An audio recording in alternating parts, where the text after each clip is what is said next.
Welcome in, everybody. Happy Sunday. Thank you all for coming. Appreciate the support and the likes in advance. Well, today, the support. I did have a electricity outage for a few hours, which set us back a little bit, but that's why we prepare this a day ahead. Anyway, today is a huge show. We're going to be, let me talk about it. We're going to combine a whole bunch of factors. Remember, this is all inspired by questions on Patreon. What do I mean when I say run into a burning building? And there's one of those happening right now almost, versus smoke and fire. We'll talk about stocks and valuations, talk about crypto, relative valuations. Everything in investing is about relative value. We'll spend some time on that. We'll talk about Bitcoin options. We'll talk about halvings. We'll talk about correlations with liquidities. We'll talk about Palantir stock. We'll talk about AI. We'll talk about stocks out of India. And how do you do all that in one video? Well, that's why you're here.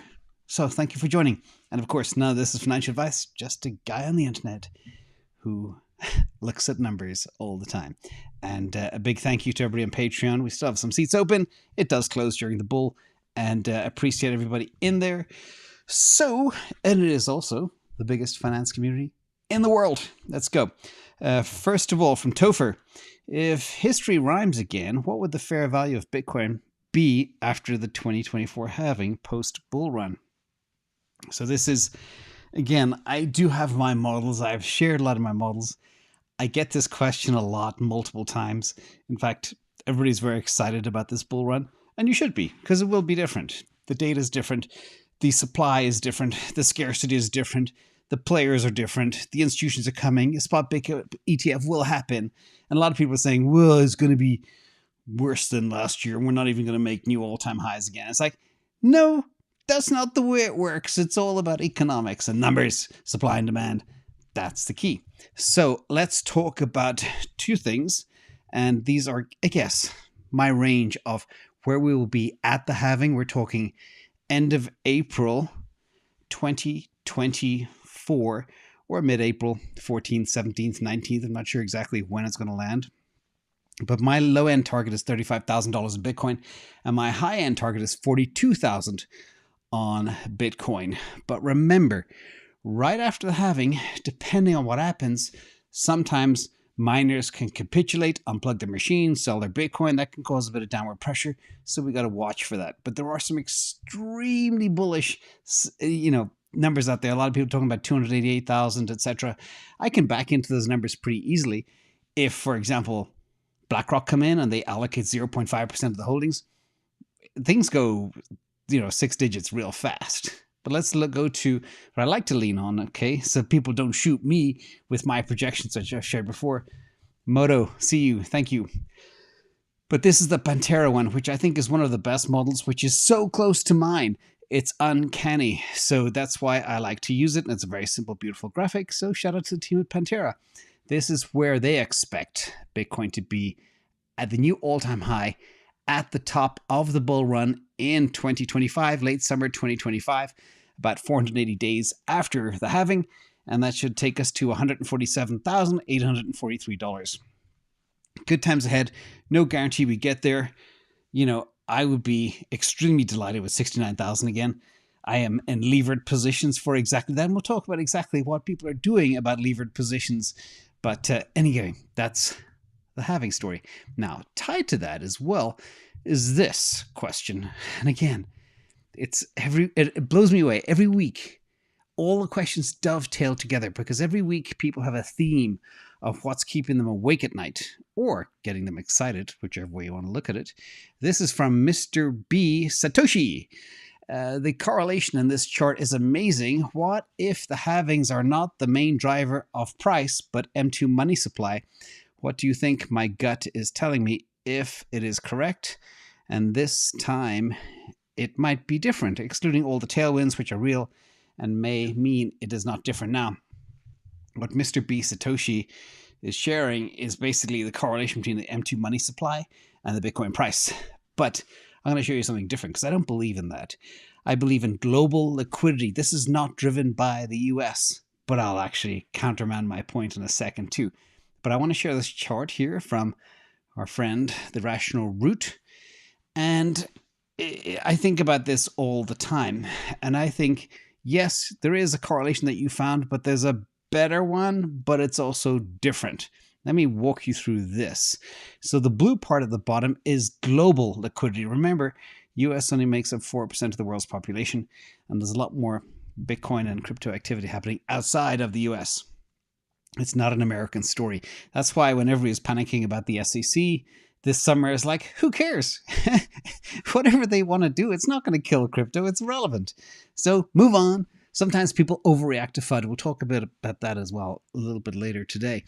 Now, if you look at this, you got the blue liquidity at the bottom, and then you got the peak Bitcoin price at the top with arrows, and the halving cycles with the vertical lines. So you can see halving 1, we had peak Bitcoin happen literally about 6 months before peak liquidity. Therefore, maybe they're not correlated. It happens later. But hold on. Halving number 2, same thing happened. Peak Bitcoin price happened way before peak liquidity. All right. Then the last cycle, which was full of scammers and thieves and fraud and all sorts of crap. We don't need to re-dig that up again. But here you see double peaks. We had April, and then we had April and November. 67K and 69K. Boom, boom. And they happened way before, again, double peaks of liquidity. So what's interesting about this is maybe, and there's a lot of people have this theory that Bitcoin can sniff things out and it reacts to things before things actually happen. This decade plus of history shows exactly that. So don't sweat too much about M2, US M2 money supply. But global liquidity is a key factor, but Bitcoin moves before global liquidity peaks. And you've heard this here first, folks. Now let's look at another angle too. This is Bitcoin and US presidential elections. I'm just pointing out here is how you can find patterns in pretty much anything if you look hard enough. But Bitcoin prices tend to peak around the time of US presidential elections. Again, last time, November 2021, which was the time of an election. And next time, it'll be November 2024, or 20. I don't even know when the US elections are. I don't watch politics that much, only on Discord. But here, the US Federal Reserve, the reason for this is, tends to print more money in the run-up to elections. And that ties back to our liquidity story here, okay? You know, to get votes, you have to pander to the people and give them what they want. Give them free money, give them programs, give unions money, etc., make everything good. Money printer go burr, but that's just how politics works. And then finally, the increased money supply can lead to inflation, which can make Bitcoin more attractive as an investment. Now, these are just my theories as to how everything is kind of interrelated and how it can each facet of this can pump everything else. Now, one other thing I do want to show you is the US M2 money supply is picking up. So if that is the case, how come Bitcoin hasn't reacted? We'll see. So over the last 90 days, the US money supply has gone up 1.05%, which is not big, but that's many, many, many billions of dollars. And we all know as well that has to continue going up. Now, let me explain why I believe Fed net liquidity is about to pop. Shout out to Raoul Pal. This is his GMI chart. There's a couple of things happening here. And this is Fed net liquidity in billions of dollars. And you can see it's breaking out. Now, it's because of a couple of things. One is open market operations. The Fed has to increase liquidity through open market operations. And they are buying government securities, which injects money into the banking system and tends to lower interest rates. They're doing this in a number of ways, like the banking program I discussed yesterday, giving money to Ukraine, giving money to military industrial complex, giving money to unions, giving money to the Inflation Reduction Act, yada, yada. Also, there are huge deficits, which cause a huge headache that have to be funded too. And this will drive quantitative easing in many different forms because government spending is really high. Deficits are increasing. Therefore, more money is needed in the economy. That's it. So this is about to pop. If it does pop, Bitcoin will go up too. So there is that correlation between liquidity, but not necessarily US money supply, but think global liquidity. That's what I would follow first. And remember, Bitcoin front runs global liquidity peaks. But how do we know when global liquidity is peaking? Well, the Chinese are going to print more money. yeah, Europe is in a bit of a mess. They'll be printing more money. US will be printing more money. Everything is QE to infinity. So it's coming. Watch this little blue line go up back to all-time highs in a couple of years or sooner. We'll see. Next question is from Mr. Pitiful. I bought Bitcoin call options on Deribit at a strike price of 32,000. The break-even point is 35K and expiry June 24. What odds would you give me of my option being in the money at expiry? I can't buy more Bitcoin until January 2024. So bought the options as insurance against them being over 35,000 by the time I can buy again. Now, first of all, I love this. This is a clever way of planning ahead. You know you can't buy until January 2024, but you want to be on the train in case this rocket ship takes off. Brilliant thinking. So let's break down a couple of things first. I always say rule number one of options trading, and blow it up here for you all. Out of the money is out of the money. It's very risky. When you buy an option out of the money, like 32K, you are now, let's check the Bitcoin price live. It is 25.7. So call it 27, you're 5,000 out of the money. That's a huge percentage that Bitcoin needs to go up before you even are at break even, which is not good. And your option costs you $3,000 per contract. So you need Bitcoin to basically go from 26K all the way up to 35K to make money. That's a 9,000 move. That is not, that's expensive ticket to be on the train, but I like the way you're thinking. If you couldn't buy Bitcoin proper and you felt it's better to ensure you have a ticket on the train in case things do go crazy. Now, let's break down the actual option and then we'll look at the probabilities. So here, the expiry is June 2024, strike 32,000, cost 3,000, break even 35,000. And again, I like your strategy in case things go get gangbusters. But here, that would take us, if we look at the layer model that we have here, this would take us to what I call level 7, which is at exactly $35,020. That is your break-even point. What are the odds of us being there by June 2024? I allocate about 60% probability we're going to go there, maybe a little bit higher, but to be conservative, 60% chance Bitcoin will be above 35,000, which you'll be in the money. It could go to that 42K. And remember the previous question here. This is kind of the Bitcoin price, fair price at halving, low end 35. You know, end of April, June, very close, 6 weeks apart or so. It's hard to say where it'll go, but level 7, I give it a 60% probability. And remember, there could be a little dip right after the halving, but probably not because people are very familiar with what it means this time around. So I hope that helps, but remember, don't buy out of the money options. It's worth paying a little bit of extra money to get a little bit in the money. Out of the money is out of the money, oftentimes. So next question is from Adolufon. A weird name, sorry. My eyes read that wrong the first time. I'm thinking of buying Palantir stock. Do you think the stock has good growth potential? The PEG ratio is below 1 and has very little to no debt. Should I buy now at $15.33 or wait for a retracement? Non-financial advice. So one of the reasons I look at multiple sources and do my own calculations is sometimes you can read things, and I think you got your PEG from Yahoo Finance, and sometimes their calculations are different. So let's talk about a proper PEG. I look at a 5-year based EBITDA growth rate and a PE ratio without NRI. That is key for me, and because of this, because they haven't had that level of profitability yet, it's different. But before we jump in, let's talk about some of the stuff as well. Actually, just go to the same thing. What concerns me about this stock? First of all, I make sure I have these numbers. So they did make the last quarter earnings. I think they made about $28 million in profit. Let's 4x that. Call it $100 million. They have about $2.1 billion in shares outstanding.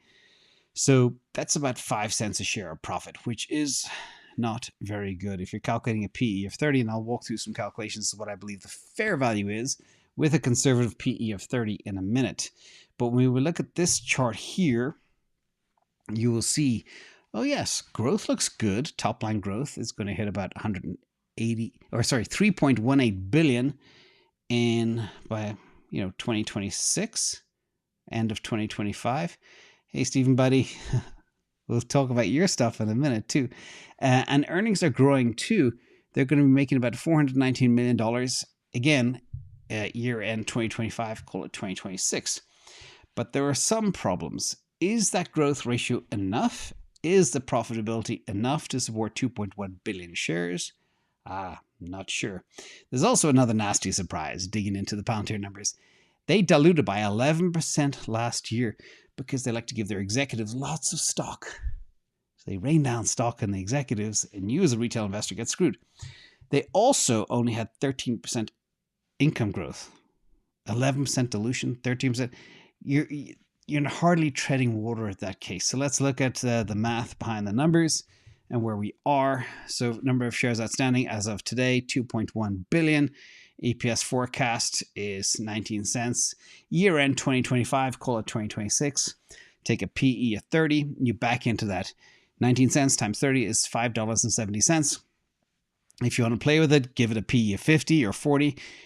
You get to wherever you want to be, but you're not going to get to the price we're at now. Now, looking at the fair value based on many different factors, it's about $15.53.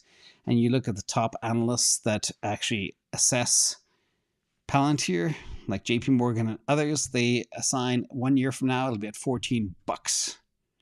So that is not looking pretty. We're basically at fair value over analyst targets, which means there's not a lot of upside, which means we don't really like it.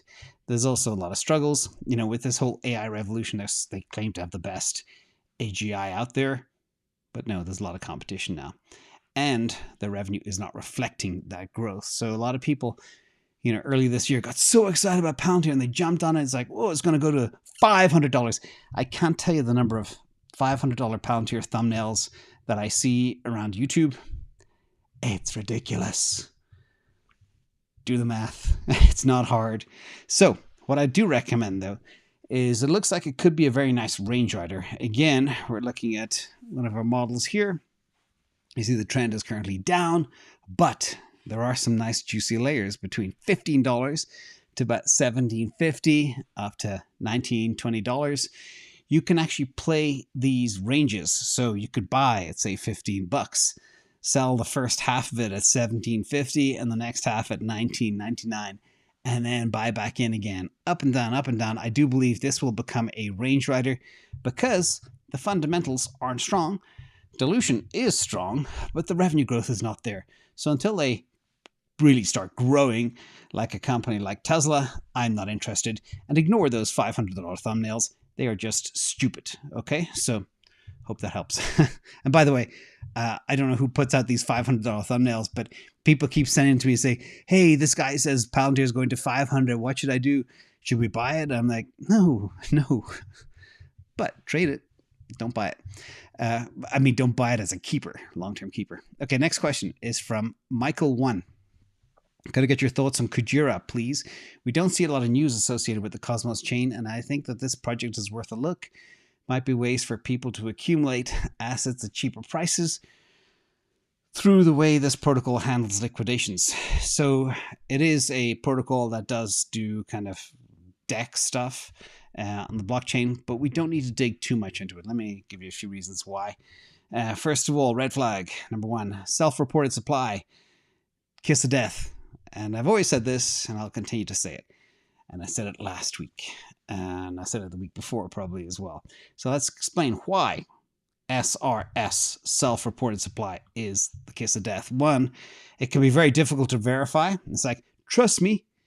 Two, it's possible for developers to inflate supply, make it easier for developers to manipulate the supply and deceive investors. And three, a self-reported supply is a sign of lack of transparency. How many times have I said, if I cannot see the data published live, I do not trust. Remember, 2% is where you want to be. The other 98% of stuff is garbage and is not going to make it. That's just mathematics. And by the way, if you guys want me to make my 2% video proving that out over 100 years of history, I can do that too. I think it's very interesting why I always, I believe in stock picking, crypto picking, get in early, get in hard. That's the way to make it. If you own 60 different things, you're just not going to make it. And you got to have conviction. Now, Kujira Devs as well. The Kujira team does not disclose the exact number of developers working on the project. Again, trust me, bro. In fact, there's another question coming later regarding how we analyze number of developers too, and if it's important or not. And again, as I said before, no data, no measurement. If you can't measure it, you can't manage it. Again, and I had a lot of recent army attacks on Twitter from a video 2 weeks ago, and they said all sorts of stupid stuff. So much so yesterday I got ticked off. And then they share a daily active user chart that represents 60% of the chain that this thing works on. It's just idiots. Ugh. So just be careful of pumpers. Remember, seek out that 2%. Go in with the mindset that 98% is bullshit, okay? Sorry for using a French word for all the French out there. Gail, I see you. So, sorry for getting fired up, but when people say I don't know what I'm doing, it's very annoying. Williams, as an investor, how do you differentiate between the concept of running into a burning building and where there's smoke, there's fire on a potential buying opportunity? I love this question because I use this all the time. In fact, we have some weakness in the market in one asset because people are kind of front-running FUD about, we'll talk more about that in a minute too, the FTX news on Solana. But let's break this down with some actual cases so you can relate to how I think. And I've been looking at assets for more than 33, 34 years, and I've seen it all, and I've spent a lot of time refining how I view the world. So let's talk about running into a burning building. Now, this is basically when something is completely oversold and the company has the potential to recover, or number two, assets that are undervalued by the market. That's what I call a burning building, but typically very, very oversold. And the important thing is it's very important to have clear risk management because they call this a falling knife sometimes. Tesla was a falling knife when it fell to $104. And who was running into that Tesla burning building when everything was going to zero? Me. Same thing with MicroStrategy, stuff like that. You can tell when these things are very oversold, but the fundamental is still there. And that's the way markets work. They pump things up. Chaotic Coder and K, good to see you guys. Things get overbought and things get oversold. And that's who we strike. When something's overbought, we short. When something is oversold, we buy or flip into it. And because of this, the whole burning building, I actually took my pristine asset, a good chunk of it, and put it into Tesla as well. So right now, Tesla is kind of my biggest position by far. Now, where there's smoke, there's fire. This is a more of a nuanced one. There may be, and I'll give you some examples with this that we're seeing right now. In fact, one of the questions came up last week. But there might be rumors or news circulating that, if true, it could significantly affect the stock or token's value. For example, there are a billion people going after NVIDIA saying their accounting is fraudulent and everything else. It's all BS. Be careful. Well, you can actually back up by gauging demand for what they have. Everybody wants it. They have the best product. Elon Musk said he'd buy as much as they can get. So you got to take that with a grain of salt. Also, there's rumors that which will turn out to be true. FTX are going to sell a bunch of crypto, including things like Solana. But now the market's front-running the FUD, just like Robinhood did when they said, they're going to delist the securities and dump everything. Everybody freaked out. And also many, many other times. Markets overreact before things even happen. Okay? Sometimes the smoke is real. Sometimes it's not. You need to decipher it. Next piece is investors might be betting on a broader market improvements or movements, but ignore the smoke. For example, Apple. I talked about Apple many, many times, and I stay away from it because there's no growth. The only reason Apple is afloat is because they buy back all their stock. They haven't technically grown revenue in 2 years. Earnings suck. They just reduce the number of shares to make things look better. And then everybody's excited. Oh, iPhone 15 is going to take over the world. And the new headset that costs $3,500, yada, yada. No. It's not going to do it. So go after real growth. And we're seeing, the data was there, the smoke was there, but nobody looked at it. They looked at the mainstream media headlines of headsets and telephones and Anyway, enough of that. Next is, this one's interesting. Is kind of the AI narrative that we spoke about before with Palantir. VinFast, the battery electric vehicle out of Vietnam, became the third most valuable car company in the world last week. I covered that question last week as well. But here, investors follow current narratives and invest based on the halo effect, hoping the upward trend continues. So, for example, NVIDIA pumps, and you think all AI stocks like C3 AI and Palantir will pump. And sometimes they do. But then you got to get out before you realize they kind of come back down to earth because they're overvalued. VinFast was classic. It was like, psh. And last week I said, it's garbage, get out. And but there are people that wait for something to go up 400%. Then they jump in, and it is the worst time. So I always say, don't chase, replace. It's the kiss of death to chase something. So I hope that explains burning buildings versus smoke and fire. When I smell a bit of smoke, I run. When I see a burning building, I run in. It doesn't make sense, but that's just what I found to work over the last 33, 34 years. Next question. Here we are. Steven, this is for you, buddy. If Solana is a success and doesn't encounter any technical difficulties going forward, is there any point in holding Fantom? With its fixed supply, fantomburn, percentage fees, allocation, Andre sticking around, is it a good long-term hold? But if Solana does everything better, is there any room for serious growth for Fantom? Mike Ike, this is a tough question. Let's start with data first and then tear that all apart. First of all, let's compare the two chains. And this takes us down the relative value path. So you can see here, Nakamoto, block time, finality, TPS, daily transactions, daily users, daily transactions over daily active users, average fees. The only thing where you could argue Fantom is better is they charge more fees, higher fees. So some people construe that as a positive. But for me, that's like it's twice, the fees are twice as high as Solana fees. But if you want true adoption, you got to be as low as possible. Best, cheapest, fastest chain will win. It'll be the black hole that wins everything. So basically you could argue Solana wins all of these. A couple of other elements here. You have developers. Solana wins that. Circulating supply. Fantom win that. 88% is circulating. FDMC over daily transactions. Solana wins. FDMC over daily active users. Because the fully diluted market cap of Fantom is so low. Because they have more circulating supply, etc. Fantom win that. FDMC over devs. Solana wins. TVL. Fantom wins. They have a lot of TVL considering their market cap, etc. DEX volume. Solana wins 12x. Stablecoin market cap. Solana wins. Distance from all-time high. Solana wins. Twitter followers. Solana wins. FDMC as a percentage of ETH market cap. This is interesting. Basically, ETH is 20 times larger than Solana, but Fantom is literally a 60th, or no, more than that. Ethereum is so much bigger, and I've got the numbers on the next slide too. And this is where we come to relative value. And this is where things are not religious or tribal when you come to investing. And I have to hammer this home to all the trolls on Twitter that don't get this. All right. It's not about, oh, I love Meta. I don't like Meta, but I'll buy it $90. Of course, no brainer.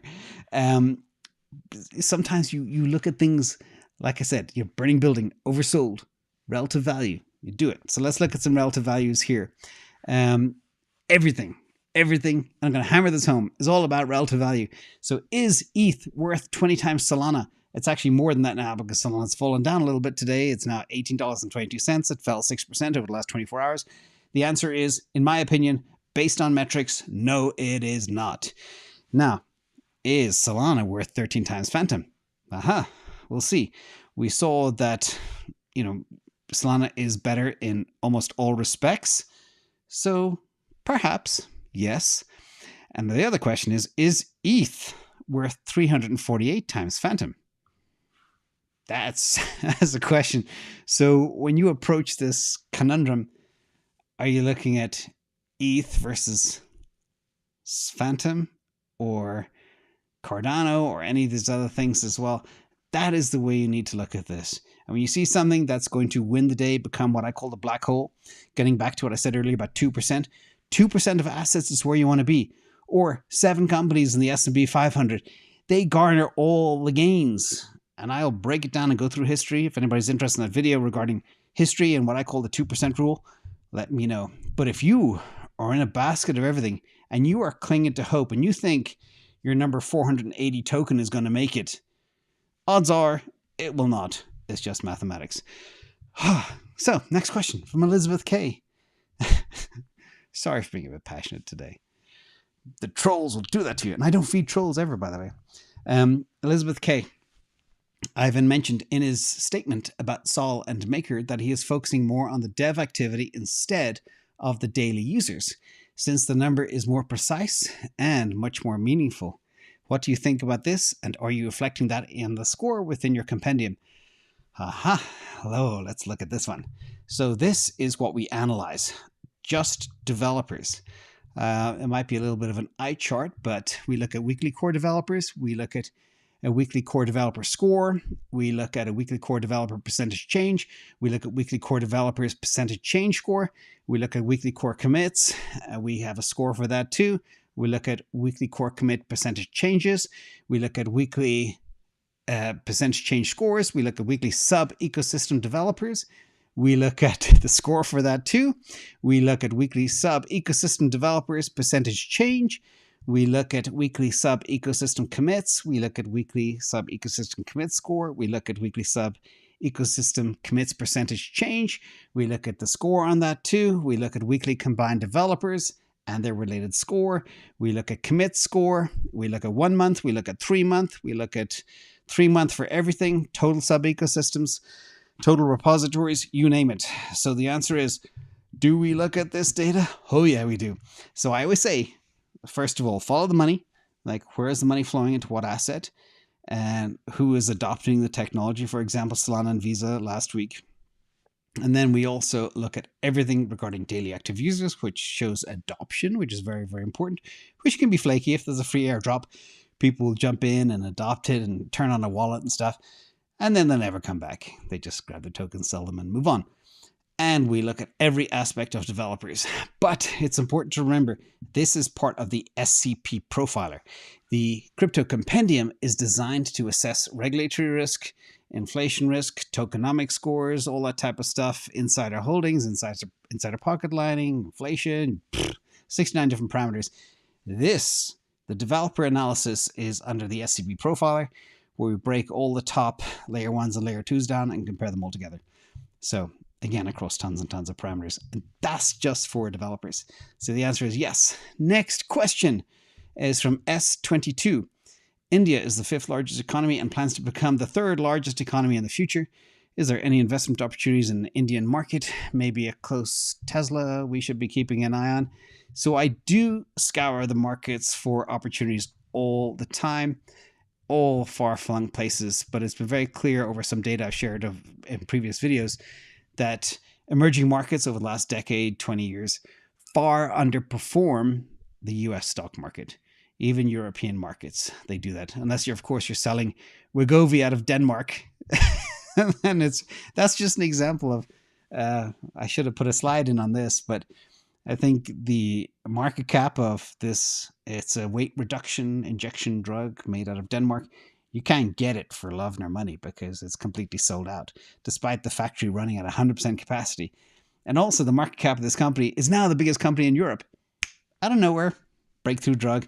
And that's what can happen. So you gotta play where the puck is going to be. Anyway, let's talk about India for a second. Why I'm very bullish on India. First of all, large and young population. Second, it's actually the largest population today, just overtook China because China is shrinking. This gives it a huge potential market and workforce. It's a very fast-growing economy. It's growing at a 7% clip annually, and it's the fastest or one of the fastest-growing economies in the world. Technological prowess. I spent a lot of time, I've been to India about 24 times. You name it, every major city. I've seen it on the ground from the early days in the 90s to today. And India is a major player in the global technology sector with a huge pool of extremely skilled engineers and scientists. Also strategic location. It is in a very important location. It's at the crossroads of Asia, Africa, and the Middle East. And it's democratic, which is good. Stable government, although some people may have positive or negative things to say about Modi right now. But it is a stable democracy with a strong legal system. It is a very resilient economy. It's weathered several crises in recent years and came out with flying colors. It is a growing middle class. India's middle class is growing exceptionally fast and is a huge consumer market. I think if they start selling Teslas in India, they'll have no problem selling them all. Also, investment-friendly environment. The Indian government has made significant reforms to make the country more investment-friendly. It has a very strong cultural heritage, and it is admired around the world. People are loving and peaceful. It also has very ambitious leadership. India is led by a strong and ambitious leader, Modi, who is committed to making India a global power, and they have their eye very closely on China, and that's why they're cozying up to Biden in America, because they believe that's a safer play. And also, these are just some of the reasons I do believe India, in time, will not be a top 3 economy. It'll be number 1 on the planet. No doubt in my mind. It'll overtake China and, of course, the US too. But that could take 20 years, 30 years. Now, back to stocks in India. There is what I call conglomerate risk because of high debt levels, exposure to commodity prices, political risk, lack of transparency. And we all saw that this year with the Adani Group, how the world's 3rd richest man is pulling the largest con in corporate history. Allegedly, per Adani, not me. But yeah, where there's smoke, there's fire. There's definitely some smoke there, some creative accounting. Now, what I think, in answer to your question right now, I've got my eye on maybe 2 stocks, but the problem is I can't get enough data on them, and they're not close to being listed on Western stock exchanges. But there's a couple of interesting things happening on the fintech side of the world in India, which I think will be huge for micropayments. But invest in US companies run by Indian executives. Here are just a very small handful of them, and I know all of these people. And when you look at all the top technology companies in the US, almost all the CEOs are from India. You look at, I think, the president of Ireland is half Irish. The prime minister of the UK is, very Indian or Indian descent, very close relationships with Infosys, I think, and other players. So again, that's the way I play it. So interesting questions, and we got through them all. And our favorite part of the week as well, this is for our Patreon member, Bertzini. He wanted us to donate 2 kittens this week, so we found 2 beautiful felines that needed our help. Evelyn's rear legs are paralyzed. She has a problem with her spine, and Hudson has cerebral hypoplasia, and there is no cure for that, unfortunately, but it makes it very difficult for Hudson to control his body, so they need help and support, and we do that. So Q&A time, everybody. Thank you all for being here. And thank you to the mods in the chat as well for doing everything for us too. So let me pull up some questions and drink a little bit of water. Let me see. Pop this. Where's my... Oh, I forgot to mention as well. No, not that one. Where am I? Oh, here. I'm back. DCA is tomorrow on CTO Larson's channel as well. I forgot to mention that. I should have mentioned that earlier because Ivan will be there too. So Rusty Bot, is this my text? Question mark. I'm not sure I understand what that means. Maybe somebody can clarify that for me. Chaotic Coder, thank you for being here and happy you enjoy the KPM. Rajiv, just a token of appreciation for the Annals of Good Man. Thank you so much. Matson Magobi, just sold my business. If your life savings was 100% cash, how would you deploy today according to 3-legged stool strategy? It depends how much cash you have, and it depends what market you're in, and if you already have a house. So for example, if I didn't have a house, first thing I'd do is allocate 1/3, and I put a down payment on a house. Even if the mortgage rate was 7%, I would get my foot on the property ladder. Number 2, the other 2/3 I'd split between disruptive crypto, Bitcoin and proxies, a couple of altcoins as well. And number 3, of course, get a big piece of Tesla. In fact, I shared my allocations on Patreon today of exactly how I'm structured. I am also still very heavy cash. Anticipated September to be nasty. It's not dipping quite enough yet to jump in, but I'm patient and nibbling on things like MicroStrategy and Tesla as they fall. So that's kind of how I would play it. I still believe it's good to diversify into those three things, but don't diversify too much. As I say, owning 60 different things doesn't get you anywhere. Be in the top 2%. Quant, Richard Jernshire. Quant is great. I'm having a tough time valuing it compared to peers and valuing it based. The way I value crypto is using traditional methods. So if I look at a supply chain token, I compare it to SAP and say Oracle and run the numbers that way. Quant is difficult to measure, but it does have excellent tokenomics and a really good crypto compendium score. So I need to look at, I get a lot of questions regarding the graph and quant. People are very interested in those, and they have held up pretty well. I haven't looked at it carefully right now. Let's see if it is still holding up well so far this year. Give me 1 second.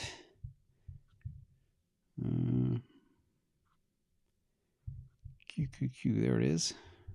It is down a bit year to date. Oh, it is down year to date. Okay. But what's interesting about quant is it's really coming into the kill zone. Let me pull up something actually. Considering we're here, because I can use this for my. I don't have. Oh, it is open. Hang on a second. It is on a downward trajectory, but it is looking really, really like that $95 level. Looks like a very solid support level for quant going back a long time. So not financial advice, but it's definitely approaching the kill zone. And what I will do, I'll have another look at quant and see if it's worthy of an investment. Maybe a should I buy series we can do. So thank you for that question. And thank you for bringing it to my attention, because the chart looks like it's at that heavy support level. Thank you for that. Let me see. Richard. Sol Strider, special thanks to the community and asking the questions. I can never ask myself. And the questions are so good. I love them. I've learned so much over the past 2 years. Oh, excellent. Thank you for being here. Adam Q, thank you too. Jim Manley, if BlackRockers manage to lower Bitcoin price, it could potentially have a ripple effect on Sol. In such a scenario, is that when the building starts to burn? Interesting angle. If Bitcoin falls, everything falls. Very few names will actually outperform Bitcoin. It is the big mothership. But we're also getting to the stage where, so when I look at, say, layer 1s and layer 2s, big part of my focus, and you look at how Ethereum is holding up very, very well right now. And Ethereum has a lot of tailwinds too. So from that perspective, yeah, but the problem BlackRock have is, as I mentioned multiple times over the past 2 weeks, only 5% of Bitcoin's moving, and nearly 78% are long-term holders. So people aren't selling. So no matter what BlackRock does, there's probably, assume 90% of people are just waiting for the halving to happen. And they're just looking forward. They're not worried about the short-term manipulation, short-term dumpage and everything else. And although Bitcoin would maybe like, or BlackRock would maybe like to get Bitcoin at a lower price, it's going to be hard for them to bring it down because the only people that are selling are short-term holders. Long-term holders are not touching it at all. And I did a detailed video of all the whale movements per wallet, and it's a fascinating video. Excuse me, indigestion. I'll add it here later too. I did that, I think, on Thursday or Friday. I don't remember. But there's some interesting data in there too to see exactly how everybody pretty much is accumulating all across the board. Aristotle or Plato, do you think there's a risk that Solana may go down the XRP route and help with the building of CBDCs? I think about this a lot. So you have, when you have cryptos that are not able to drive adoption organically through dapps that are useful, they have to figure out what they do with their chain. And my theory is, okay, let's cozy up to governments and let's put a central bank digital currency in Africa and Eastern Europe and Australia and Canada and all these different players. So you see tons. It's kind of like you see Bitcoin miners who aren't able to cut it mining. They're pivoting to AI. And you got crypto that aren't able to cut it to crypto, pivot to centralized government spy coins. Tons of them. And they're very proud of it too. But I don't like that. If Solana was to help support the building of spy coins, that would be gone dead for me. It'd be like me investing in Philip Morris, which I would never do. So no. And there's some other very interesting things happen with XRP too. You know, Prime Trust lost their coins. Then they go bankrupt. They spin up with some of the same leadership to allegedly to Fortress. Fortress have a problem. Then they sell to Ripple, XRP. But XRP, good news about XRP is, or Ripple, they can issue more XRP tokens at retail and fill that hole within the trust companies. So that's a positive. But again, that's why you always have to look at dumpage of tokens. It's so important. Or else you're just plugging holes. And so that's where I think about XRP and CBDCs and everything else. I don't like it. Don't like it at all. Any thoughts on Stellar XLM? Yes, I do. And they're not positive. Not positive at all. I will give you the actual compendium score on that right now. If I can pull it up. And I'll tell you exactly, Sean Donnelly, why I do not like Stellar. Well, first of all, if you look at the chart going back years and years, you'll see why it is no bueno. Hang on a second. Takes a minute to fire all this stuff up.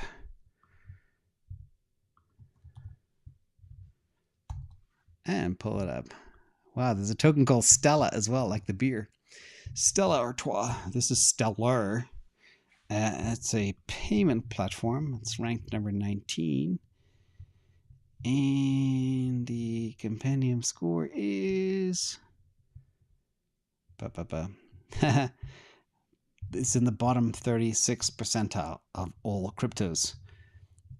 Even after being around for so long, it has poor technology, massive whale concentration score, like literally nearly 90%. Insiders have a huge amount. Inflation is horrific. I mean, there's nothing good you can say about Stellar XLM. So that's it. By the way, we're working on a huge analysis that maps multi-year performance of crypto to compendium scores. So to prove it works, yeah. You know, again, getting back to the rule, 2%. 2% of stuff is good. All right. So you can gather, you take the top 500 cryptos and you use the S&P 500 as a barometer. You're looking at 7 cryptos that actually matter. Your job is to find those 7. The other 493 can go pound sand. Okay. They're all going to be pumped to hell because, you know, when people want money, they will do whatever they can to get it. So just have that frame of mind. And I quickly make myself very unpopular on the internet by sharing these hard truths. But it's true. Anything that has a whale concentration score of like nearly 90% and huge inflation and everything else, you're not going to make money as a retail investor. You're going to get smoked. And that's just the math. Okay? Sorry to be passionate because I'm talking to the pumpers out there. Anyway, Enrique, where do you place the anchor on the layer in, layer out model? You place it on the 200-day moving average. Let me pull that up for you right now. Let me pull up with an exact chart. So it's always good, first of all, to be in things that are kind of in an upward trend. Let's go to Bitcoin. We fire up the daily and, you know, let me see. Let's do ETH because we haven't looked at ETH in a while. And we'll pull in the anchor point. Give me a second. Let me share this as well. Hang on. I've got to juggle all my different screens and make sure you guys can see this as well. So this should be the screen we're looking at. So typically always have your 200-day moving average on your chart. Pick a chart, find something that has a good move up, something like not much is trending up right now. Well, actually, this could be interesting. I don't look at Bitcoin Cash, but it is doing good. So you'll see here is the actual model. This is the anchor point. It shows up in blue. You drag that to where across the 200-day moving average, and then you determine where you want to play. What type of asset is it? Are you very aggressive? I'd say Bitcoin Cash is more aggressive, not very aggressive. And you'll see, that's it. You can look at the trend. You want to go look at longer trend. I like to look at longer trend. Or you go neutral, you dial it in. And then here you can see exactly where it's floating around. So right now it's at that support level of layer number 8. But it did shoot up. But it looks like it's deviating right back down to earth. We'll pull up another asset. Let's go look at Bitcoin. And depending on where you are, turn off my little notations. So if you look at this big trend here, I would actually drop the anchor of Bitcoin when it first crossed the 200-day, way back here, and you get a feel for where things are. And you can see just where things gravitate, support. Let me draw a few little lines here. Support, a little bit of support here, broke through.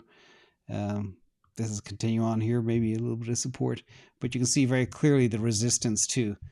So it pulls in all the data and helps you identify layers at which you want to buy and which you want to take profit. They are the two most important things in investing, everybody. Buying and selling. So I hope that helps with that question. Now let me go pull, if I see if I have any more questions. This is fun. Enrique, hope that makes sense. You want to be in an asset that's going up, upwards trending. You don't buy things that are going down. You wait for them to turn, and then you drop the anchor at where the point crosses the 200-day moving average. And thank you as well for your super sticker, Signal 103, Moto 89, Mike, hope you're feeling better, buddy. Jim Manley, Aristotle or Plato, Tesla Bull Believer, Stephen Weston, and KN. Remember, DCA tomorrow on CTO's channel. And yeah, we got a big FUD week next week. A lot of nerves out there. It's September. This guy's been here for weeks now. We're bearish. Just hold tight. These are opportunities, okay? Thank you, everybody. Have a great weekend. Bye.